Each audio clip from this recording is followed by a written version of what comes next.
Welcome back to the 52 Weeks to Wealth. My name is Walter Morello, the real estate mentor. Wealth Principle 28. Learn to love handling large amounts of money and the people who have it. Number one is you could find a job for their child. Hands can if you know a rich person who has a child. Anybody?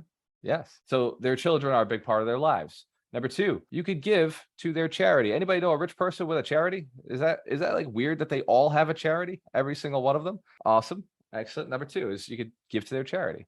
It's a way to get in the game, have a conversation. Number three, do prospect research for their charity. Perhaps do some marketing, perhaps make some connections. You don't have to, if you don't have the money to donate, you could perhaps bring somebody in to donate or throw an event that would allow people to donate to their charity. Notice we were talking about the rich here. So if you believe the rich are greedy, evil people, this won't work for you. You're going to have to understand that they actually care and they have charities. Fourth one is raise money for their charity so you can actually go out and raise. You could do races, you could do events, lots of different ways to raise.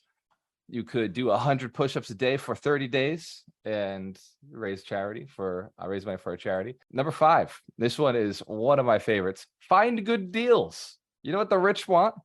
Things they can put their money in. That's all they're ever looking for. When you have too much of this, you want to put it into stuff that gives you more time, because that's what they're always looking for. The rich, if you ask them what is their most valuable asset, they'll say time. Every single time. Every single person I've ever interviewed on Alchemist Nation on the podcast says time is the most valuable currency I have. It's the most valuable thing in my life. Hence, Karen, if you've heard that before, you know that to be true in your own personal life. Excellent. So find them good deals that give them a great return on investment, that are secure. Number six, provide them information that they may be seeking. Provide them with information they may be hunting for. That is one of my favorite strategies. In fact, there are many wealthy people on this call right now and in this series that I'm just providing them with information that they already know. And in most cases, they got rich because they know this stuff, but then it's a reminder. It's right back into, oh yeah, that's how I got here. Let me get back to my basics. Let me get back to what works. And Karen, if you've noticed that also, it's refocused you. It's gotten you back into what you're doing. That's providing knowledge. It's providing information, providing books. The rich trade books. One of the most interesting things I've discovered over the last few years, all my rich friends love reading books. And you know what they read? Books about mindset, books around success. Sometimes they'll read a book around something that they're looking to get into, an industry they've never been in before. Sometimes, like real estate investors, if you are walking and talking with a rich person who is outside of real estate, you're suddenly a wealth of knowledge to them. Hence the care if you know that they don't know anything about real estate in many cases. They're looking to learn how to do it, and then they're looking for somebody to bring the deal and then probably manage the deal. The rich don't want to do the work. We're the richest of the rich. And we're talking about the ultra rich today. The regular, if you've made $1 million, sometimes I know a lot of millionaires who still love the grind, still love the hustle, still out there doing the things. But I'm talking about the ultra rich. They don't want to do the work themselves. So they're looking for somebody who can be an operator and a deal finder. Hence, Cam, if you got some of those skills, you think you could swing that? Anybody on the call? Yes, I know a few of you personally definitely can. Number seven, write a letter to an editor. So there's a story of Tom Stanley, the author of Millionaire Next Door, came up with this one decades ago, and he wrote a letter to the local newspaper and in support of an issue that's important to them. Then he mailed a copy of the letter to his acquaintance, letting them know the issue is important enough for them to write a letter around supporting the idea. So think about something that a wealthy person in your mind, you must know them first, wants to make a movement or be a part of something. You can go and take the initiative, something maybe they've said in a conversation, and then go and take that initiative and start taking action on making that change happen. Because a lot of social change just has to do with conversations or the media. Hence, if you can make a Facebook post. You could make it very simple. It doesn't have to be crazy. Yes, this one's a little outside of most people's comfort range. For me, it's a lot easier. This is one that I did back in Fall River with my mentor at the time. He was looking to make some political changes. I was like, well, I can, go out and learn some politics, connect with some people, and maybe suggest that we eliminate the trash barrel fees. Anybody know that you don't like paying trash barrel fees in your city? So it's annoying. So he said, yeah, it's frustrating. I was like, well, I'm going to go do something about it. I didn't change anything. I just took some action. And he thought that was really cool. That's the goal. You're looking to build relationships. 8, get their spouse to like you, right? One of the other avenues that I found extremely effective, Rod Cleef. Rod Cleef is a perfect example of this. So Rod is a super busy guy. His wife, Tiffany, is super busy also, but Dorina is really good at connecting with super busy people. So Dorina will text his wife like every week about something that his wife is interested in. So when it comes time to get Rod on a podcast, he always makes time for us. It also helps that he's got a big heart and he's always looking to help people, and that this is in line with his mission, which brings me to another side note to this. Get a podcast. Very successful people are interested in being on a podcast and sharing their knowledge, sharing their wealth of knowledge, sharing their experience. And in some cases, they've written books now and they're promoting their books. Hence, Karen, if you're catching some of these things, they're scary, right? Not everybody's going to take action on all of them, but these 10 are designed to help you think outside the box of a little thing that you could do. Number 9, you could send thank you notes. I know it sounds small, but this one time, this was part of my agency business when I was a real estate agent. I used to send out a thank you letter to every person I ever did business with, whether they were a client, whether they were a contractor, whether they're another real estate agent. Many of those real estate agents were multimillionaires. Many of my contractors were multimillionaires. I very specifically remember this one time I got a phone call from one of the contractors. He was an electrician, one of the richest guys in the city, owned millions and millions of commercial property in Fall River. And he calls me up and he said, people don't do business like this anymore. Like that letter you wrote, he said, it's been years since anybody's written me a letter about, thanking me for my business, thanking me for my service, and thanking me for the opportunity to pay. That he said, man, you're going to go far in this business, and anything you ever need, you just let me know, because I wrote a letter. Hence the camera, if it's been a long time since you've written a letter to somebody you've done business with. Hence the camera, if you've never done it ever. I'm talking written letter, mailed with an old-fashioned stamp with an address. You have to know their address. And the idea is that, like, this is one of the rules that I had with Ron back in the day, was anytime we sent an invoice out, every so often I would take those invoices and I'd write a little letter that went with the invoice. We were paying our vendors. I just wanted to say, hey, thank you for the opportunity to work with you. Thank you for the service that you provide for us. Little stuff goes a long way. And please, these sound small, these sound simple.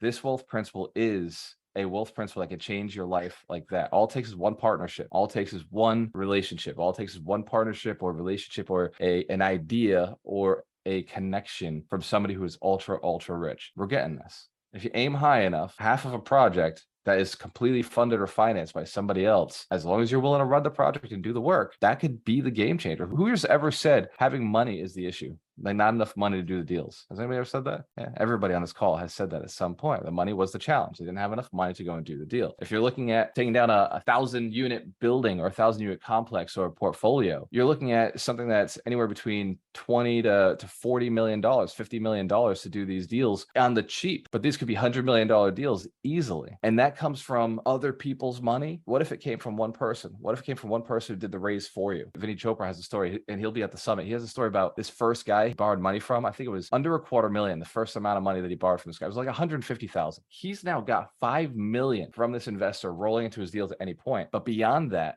he said this investor brought in 28 investors over the last 14 years. And those 28 investors are some of his biggest investors in his deals. It's about relationships. It really is about spending time with ultra wealthy people and finding out what they want. That's a very powerful lesson. Yes. Number 10, complement their generosity. Often nonprofit fundraising seems like this. Oh, you have money? We need money. You should give us money, right? In fact, sometimes even doing deals with real estate investors sounds like that. Hands Karen, if you've ever had somebody try to approach you and see if you invest in one of their deals, they're like, hey, we got a deal, send me money. Yeah, very impersonal, not cool. But as a third party member who is a member of an organization, you could thank them for their generosity. You could encourage them and say, wow, you did a great job looking at that deal and investing in that deal. Or it's very cool that you went and donated to that charity. I'm inspired by what you did. I'm now saving or starting to work towards that. Maybe what advice do you have to get as wealthy as you have so that I can also do the things that you're doing, the charities that you're doing? That's 10 ways. Hence, if one of those stuck out to you, one of those felt like I could do that one. Awesome. Excellent. Hence, if 9 of those did not, you were like, no way am I doing a podcast. That is insane. I'm not doing it. Right? No, seriously. Hence, if the podcast scared you. I noticed nobody put the hands up on the podcast. All right. Give yourselves a round of applause for getting through it. Take the one that works. Just one can change your life.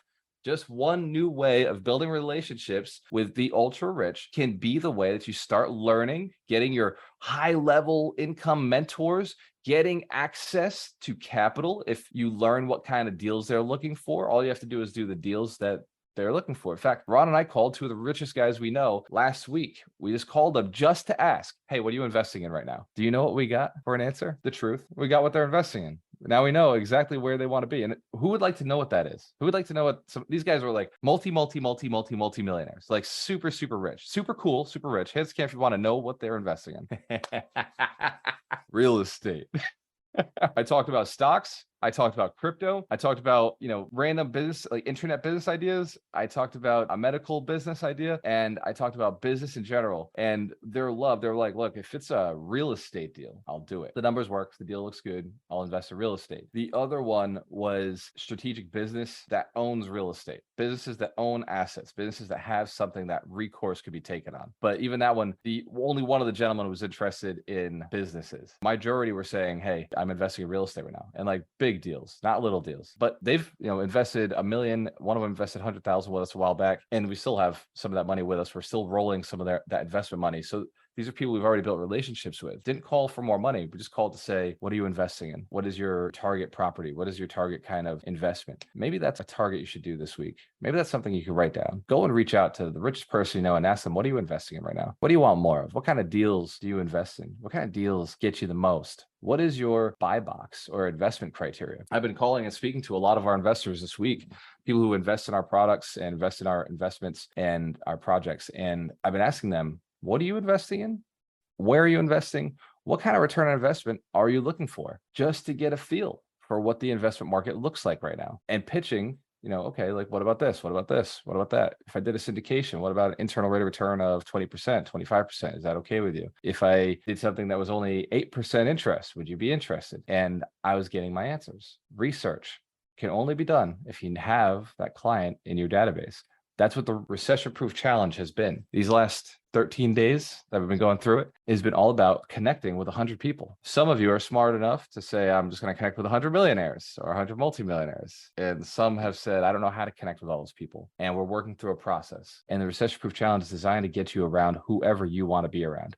If you've aimed too low, there's nobody to blame but yourself. And if you've aimed high, then the success you get, there's nobody to blame but yourself. Ask if that makes sense. You're the common denominator in whatever result you get. Absolutely. So this is a powerful principle. And we have a really cool book that was written by a multi-billionaire that is our book of the week. And I know Mike Shine is not on here because he's flying all across the country. And I see Terry has read this book before. Let's give Dr. Terry Wager a round of applause. Terry, what is the book of the week?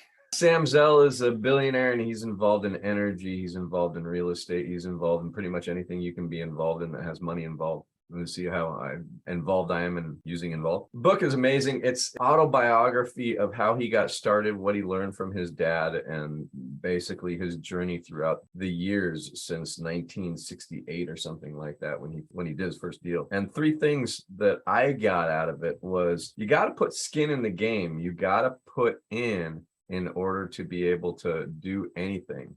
Whether it's your time, sweat equity, that's one of the first things that he did is he put his time in. And then you got to really jump in and take a contrarian view of what you're doing. A lot of people live business by hope. And I hope this works, hope this works, hope this works. And you got to take a contrarian view when you're doing deals. You got to look at how it might not work in order to be able to strategize the best deal possible. That doesn't mean hesitate, which a lot of people mix up looking at the downside of a deal as hesitating.